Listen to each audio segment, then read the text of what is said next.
Que a graça e a paz do nosso Senhor Jesus Cristo seja sobre todo o povo celestial. Peço aos irmãos que orem pelo acampamento dos adolescentes, camping que vai ter na semana que vem.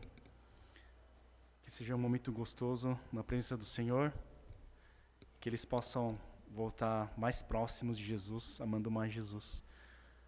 Hoje faltou o anúncio, mas vai ter reunião de oficiais também hoje, 1h30. O título de hoje é Você Me Ama? Ou o subtítulo poderia ser A Segunda Pesca Maravilhosa, mas a pergunta é Você me ama? Quando a gente faz esse tipo de pergunta, quem que faz essa pergunta? Você já fez essa pergunta a alguém? Qual foi a ocasião? Qual foi a motivação de você fazer essa pergunta? A gente pode pensar em vários contextos. Pode ser um casal, pode ser amigos, pode ser pai e filho, ou filho para o pai, e assim por diante. Mas uma coisa que a gente pode observar é que quem faz essa pergunta é porque tem algum interesse.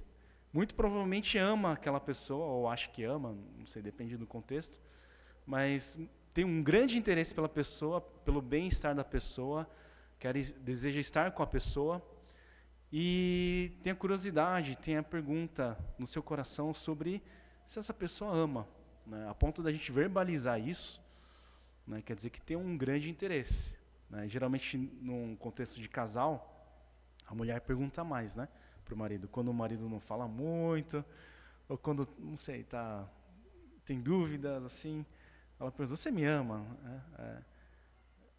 E aí o homem fala, lógico, eu já disse que eu te amo, né? Quando a gente casou, faz, sei lá, 20 anos que... Não, brincadeira. Mas a mulher gosta que tenha essa reafirmação, né? De que ama e tal. É mais raro, mas tem homens que perguntam, né? Você me ama, né? Isso pode acontecer em vários contextos, né? E a pergunta que eu faço o que revela para nós? O que nós podemos saber vendo que Jesus faz essa pergunta a Pedro? Então, eu gostaria de observar um pouco isso, refletir um pouco sobre essa pergunta. Qual que é o contexto histórico de João capítulo 21? Jesus ressuscitou com o corpo glorificado, ele já apareceu a algumas testemunhas aos próprios discípulos, é a terceira vez que ele aparece. Ele aparece primeiro a Maria Madalena, né, a qual havia sido expulsos 7 demônios. Então é muito significante, é muito interessante. A primeira testemunha da ressurreição de Jesus será a mulher, Maria Madalena, e as outras mulheres também, que aparece em Mateus 28. Ele aparece a Cleópas e seu companheiro, ele aparece a Simão, aos discípulos, né, exceto Tomé, depois aos discípulos, com Tomé presente, né, e agora ele aparece no mar de Tiberíades. Todos esses discípulos que aparecem aqui, né, os nomes são citados, exceto 2 discípulos que a gente não sabe quem são, mas eles, apesar de terem visto que Jesus tinha ressuscitado, conforme ele tinha dito, conforme ele tinha profetizado, que ele teria passado pela paixão, ele iria morrer e depois iria ressuscitar, né? Mesmo assim, os discípulos vendo tudo isso, ouvindo todos esses relatos, eles vão pescar. E a pesca de peixes, especialmente para Simão Pedro, para João e tudo mais, é algo que eles faziam, né? Era a atividade deles, antes deles conhecerem a Jesus. Inclusive, foi nesse contexto em que eles tiveram um dos primeiros encontros com Jesus, que foi certamente um encontro marcante que eles tiveram com Jesus, quando Jesus ele estava ensinando a multidão. Ele pede o barco emprestado para poder falar à multidão que estava na praia, né, à beira do mar.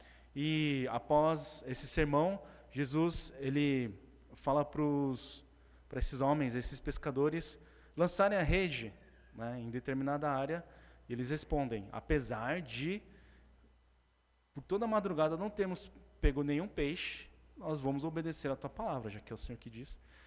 E eles têm essa pesca maravilhosa, a primeira pesca maravilhosa. E há um momento em que Pedro ele se ajoelha, ele se prostra diante do Senhor e fala, afasta-te de mim, pois eu sou um homem pecador. Então foi um momento marcante na vida, na história de Jesus e desses discípulos em especial. E num momento semelhante, Jesus ele vai até os discípulos, né? E o interessante é que Jesus vai ao encontro dos seus discípulos. Ele toma essa iniciativa de ir aos discípulos que estavam sem rumo. Eles voltam ao velho hábito, né? Parece que eles ainda não sabem o que fazer da vida, apesar de Jesus aparecer a eles. Jesus, com o corpo glorificado, ele não mais vivia, né, com os discípulos, mas ele aparecia, ele não era um fantasma, não era só um espírito, era o próprio Jesus mesmo, com o corpo glorificado, que aparecia aos discípulos, se manifestava. E os discípulos que estavam meio sem rumo, eles vão pescar. Pedro fala, eu vou pescar, então os outros vão junto. Dá para ver a liderança de Pedro aqui. E eles não conseguem pescar nada. Aí vem um homem, né, na beira do mar, cerca de 90 metros de distância, então dava para eles se ouvirem, mas eles não reconheceram Jesus por algum motivo. Não sei se tinha névoa lá, ou seus olhos estavam impedidos, né, de assimilar quem era Jesus. Mas Jesus ele pergunta, filhos, vocês têm algo para comer? Eles respondem, não. Então ele diz, lancem a rede ao lado direito do barco e vocês encontrarão. E eles lançam, sem questionar, apesar do esforço da madrugada toda, em vão, né? Eles, a um estranho falando para lançar, eles lançam, e eles não conseguiam recolher a rede, tal era a quantidade de peixes. Nesse momento, os discípulos reconhecem a Jesus, né? E é muito engraçado a relação de João e Pedro, porque Pedro era aquele cara que era primeiro a agir. Ele tinha que fazer, ele colocava uma mão na massa. Ele foi o primeiro a correr, a chegar. Ele, né, já desembanhava a faca para defender Jesus. Mas João ele era o primeiro a compreender, né? Ele entendia primeiro, ele sacava as coisas primeiro. E, de fato, né, João gosta de, às vezes, referir a si mesmo, no Evangelho de João, como o discípulo amado, né? Ele se achava o favorito de Jesus, né? Mas, assim, vendo o contexto, assim, realmente, João, ele foi o único que foi até a crucificação de Jesus, né? E, curiosamente, não sei se tem uma relação direta, eu tenho a impressão que sim, mas o João foi o único que não foi martirizado, né? Segundo a tradição da igreja. Ele morreu exilado na ilha de Patmos, mas ele não sofreu martírio, né? Todos os outros discípulos sofreram, mas enfim. E aí Jesus ele percebe, ele fala, é um mestre. E Pedro ele veste a roupa, né, do labor de trabalho, não sei se estava sem camisa, estava, enfim. Ele põe a capa dele, ele vai nadando até Jesus, né, no ímpeto, e chega lá, ele fica em silêncio. E Jesus está preparando uma refeição, né? Tem pão, tem um peixe na brasa, né, um churrasquinho gostoso lá, mediterrâneo lá. E eles estão nesse silêncio constrangedor. Aí os barcos chegam, Jesus fala para ir lá pegar os peixes, Pedro volta no barco, né, junto com os outros eles puxam a rede cheia de peixes, eles contam 153 grandes peixes, e Jesus ele oferece, né, uma refeição para os discípulos, e nessa iniciativa de Jesus aos discípulos, a gente vê a generosidade de Jesus, tanto no milagre dos peixes, né, nessa pesca maravilhosa, quanto também é um momento comum para eles, é um momento de comunhão que eles tinham à mesa, né, por assim dizer, né, no momento da refeição, né, e Jesus tem esse momento com os discípulos, e é um silêncio constrangedor, porque todos sabem quem ele é, mas ninguém ousa perguntar quem tu és, né, e fica aquela coisa, aquele silêncio constrangedor. E aí Jesus ele fala, venham comer. E então Jesus ele faz as perguntas para Pedro. Ele faz essa pergunta, eu acho que famosa, né? E que pessoalmente me marcou bastante. Foi o momento em que o Senhor confirmou o meu chamado pastoral, né? Desde criança eu já tinha esse sonho de me tornar pastor. Ninguém nunca falou que eu tinha que ser pastor, mas eu já tinha essa convicção de que me tornaria. Deus foi confirmando na adolescência, na juventude, e esse trecho em especial é bem especial para mim. E o segundo ponto que eu quero destacar é que a condição para realizar a obra do Senhor é o amor a Ele. Tem muitas motivações para a gente estar servindo ao Senhor. Pode ser culpa, pode ser, né, para descargo de consciência, porque alguém mandou, por causa da demanda, porque eu estou interessado em alguém, no caso dos jovens, né, porque eu preciso achar uma esposa, um marido. Enfim, tem várias motivações. Mas a gente vê Jesus tendo esse diálogo com Pedro, perguntando, você me ama mais do que a estes? E Pedro responde, sim, Senhor, tu sabes que te amo. E eu gostaria que a gente pudesse lembrar um pouco o contexto das coisas que aconteceram um pouquinho antes disso. Pedro, né, ele tinha uma personalidade, né, muito forte. Ele gostava de fazer as coisas, ele tinha muita iniciativa, tinha liderança. E sempre que Jesus falava, né, da sua paixão, que ele ia morrer, né, pelo pecado da humanidade e tudo mais, Pedro ele não gostava. Teve uma vez que ele repreendeu, né, e aí Jesus falou, sai de mim, Satanás. Afasta-te de mim, né? Não sai de mim, afasta-te de mim, né, Satanás. E isso foi logo depois de Jesus ter perguntado para os discípulos, quem o povo disse que eu sou? E depois ele pergunta, quem vocês dizem que eu sou? E Pedro tinha falado, tu és o Cristo, o Filho do Deus vivo. E Jesus elogia Pedro. Fala, sobre esta pedra edificaria a minha igreja. Né? Sobre as pessoas que confessarem, né, que eu sou o Senhor, que eu sou o Filho do Deus vivo, edificaria a minha igreja. Né? Jesus elogia Pedro e logo em seguida, Jesus já sai, afasta-te de mim, Satanás. Né? Esse era Pedro. E quando Jesus falava, Pedro falava, eu nunca vou te deixar, eu nunca vou te negar. Mesmo assim, Jesus, ele avisa Pedro, você vai me negar 3 vezes antes que o galo cante. E Pedro nega Jesus, como a gente viu, né, na minissérie da Semana Santa. Quem não assistiu tudo, vale a pena assistir, mesmo tendo passado, tá bom? Assiste todos os episódios. Muita gente assistiu o primeiro, assistam os outros também, tá? Vale a pena, tá bom? Eu sei que você já sabe o final, mas e aí já tem um spoiler, mas vale a pena assistir. Mas aí o que acontece? Pedro ele nega Jesus e quando o galo canta, Jesus olha para Pedro e dá a entender que Pedro também olha para Jesus, eles batem o olho e ele chora amargamente. E Jesus, ele de fato ele é crucificado. Os discípulos fogem, ficam com medo, ficam trancafiados num lugar. E aí, de repente, as mulheres falam que Jesus ressuscitou, eles vão correndo, eles veem o túmulo vazio. E depois Jesus aparece aos discípulos e está nessa situação. Né? Jesus aparece novamente aos discípulos, com o corpo glorificado. Eles ainda não sabem o que pensar, não sabem como reagir, não sabem, ainda estão processando tudo o que está acontecendo. E Jesus pergunta, você me ama mais do que estes? E Pedro fala, sim, Senhor, tu sabes que te amo. Aí Jesus responde, cuida dos meus cordeiros. E isso se repete mais 2 vezes. Simão, filho de João, você realmente me ama? Você me ama mesmo? Sim, Senhor, tu sabes que te amo. Jesus fala, pastoreei minhas ovelhas. Pela 3ª vez, Jesus pergunta, Simão, filho de João, você me ama?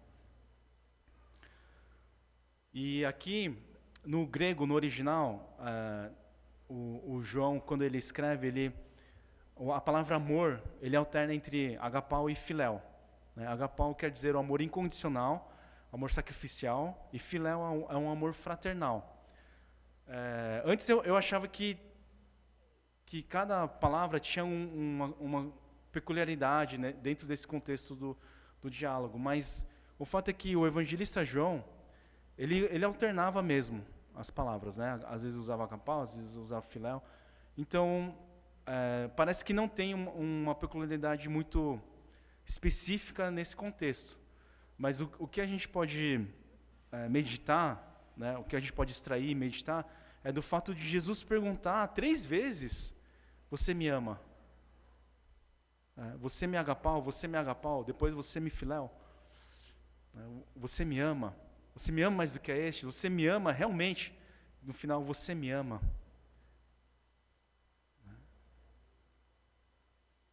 E na terceira vez, Pedro fica magoado.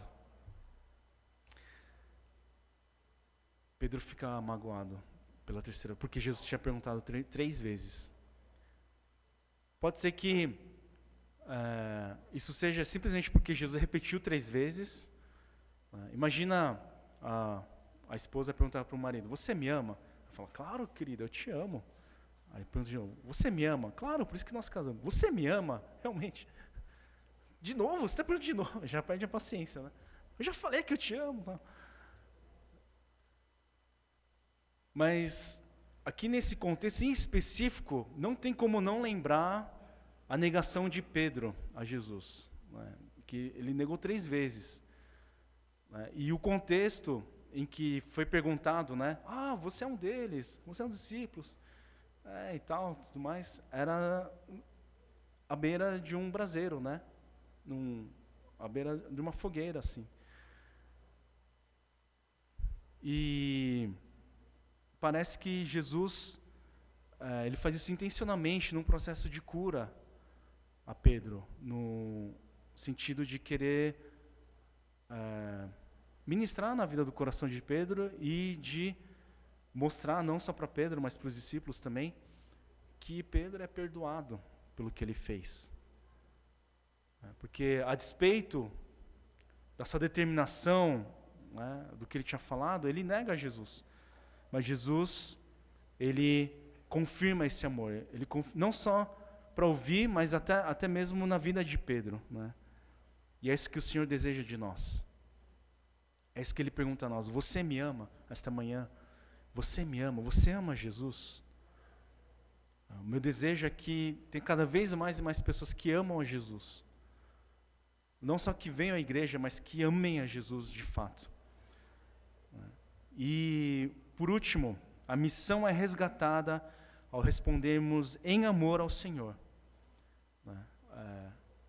O Senhor, ele resgata a missão que há em nós quando a gente responde em amor ao Senhor.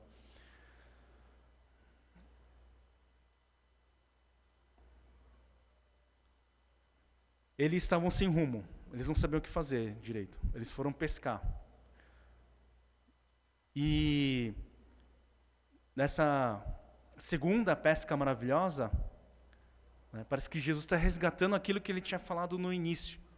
Em Lucas 5, relata esse encontro que eles tiveram, esse encontro marcante, um dos primeiros encontros que esses discípulos tiveram com Jesus, e o primeiro que marcou.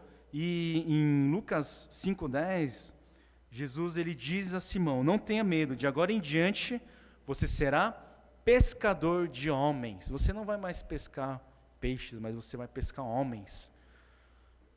Então quando Jesus ele pergunta, você me ama? Pedro responde sim, e ele diz, cuide dos meus cordeiros, apacente as minhas ovelhas, cuide das minhas ovelhas. Jesus está fazendo uma relação direta entre amar ao Senhor e cuidar das suas ovelhas.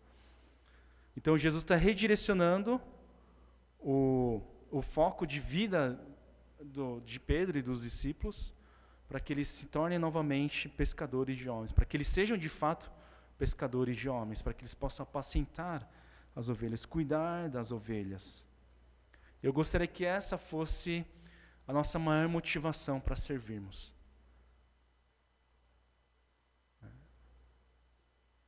Eu sei que as preocupações da vida, a agenda do dia a dia, a demanda de cuidar dos filhos, da empresa, tudo mais, os boletos que vêm, tiram a nossa atenção, o nosso foco da missão que o Senhor nos deu. Mas meu desejo profundo é que a gente possa resgatar isso. Que a gente não viva só para ganhar dinheiro, que a gente não viva só para ter experiências que marcam a nossa vida. Primeiro, as pessoas parecem que... Eu não cheguei lá, então eu não posso dizer com certeza, mas parece que as pessoas trabalham para ganhar dinheiro, para ter uma liberdade financeira. Depois que atingem um certo patamar, buscam experiências. né? Então, paga uma fortuna para comer uma refeição em determinados lugares, determinadas, né, artigos de luxo, né, para ter experiência, né? Ou ter filhos, ou ter um sonho de carreira, né? Isso tudo é válido, eu não estou falando que não é válido. Mas que o nosso foco seja pescar homens, que nosso foco seja cuidar de pessoas. Ganhar dinheiro para poder abençoar a vida das pessoas. Né? Trabalhar para poder pastorear a vida das pessoas, para poder, mesmo num ambiente que não seja dentro das quatro paredes da igreja, que a gente possa ser bênção na vida de outras pessoas. Quando a gente for cuidar da educação dos filhos, que não seja somente para resolver os problemas, né, e para que eles tenham sucesso na carreira acadêmica e no trabalho, mas que eles possam ter uma vida de propósitos, de fato, para que eles possam ter sonhos, para que eles possam também abençoar a vida de outras pessoas através do que eles forem fazer, do que eles escolherem fazer. Que eles possam amar a Jesus. Eu creio que esse seja um chamado para toda a igreja. Né? O que não quer dizer que você tem que fazer um seminário e ser pastor. Né? No meu caso foi.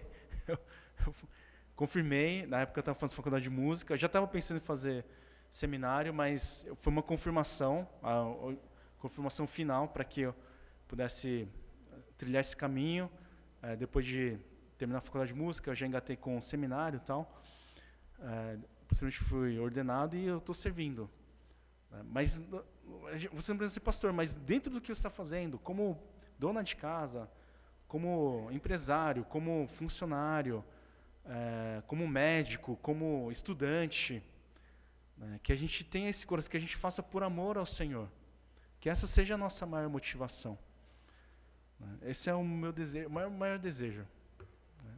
Quando eu vejo isso acontecendo, eu fico, puxa, é um paraíso para mim. Quando eu vejo isso acontecendo na vida dos nossos irmãos. Né?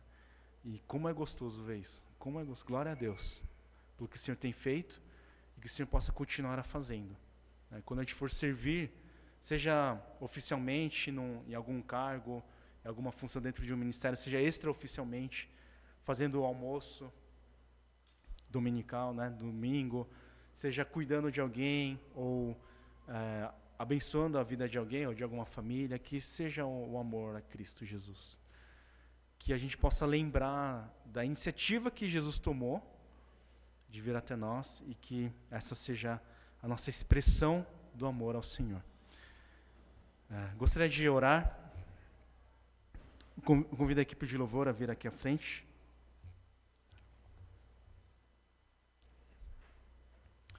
Senhor Deus, muito obrigado, Senhor, por esse dia. Obrigado pelo seu amor, pela sua graça.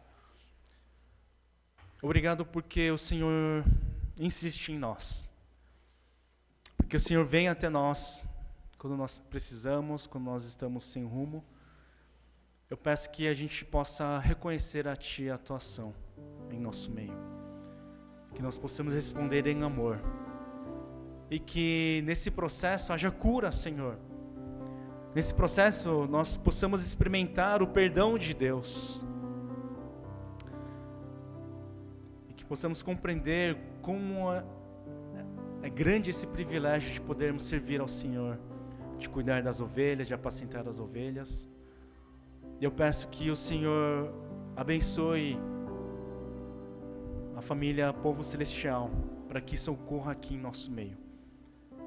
Que a nossa comunidade seja como uma plataforma para que isso possa ocorrer, Senhor. Para que haja esse espaço de amor, de amizade, de prestação de contas com temor e tremor ao Senhor, mas em amor também. E que em todo esse processo haja cura, haja restauração. E que o seu nome seja honrado e glorificado em nosso meio, Pai. Nós oramos e agradecemos em nome de Jesus. Amém. Vamos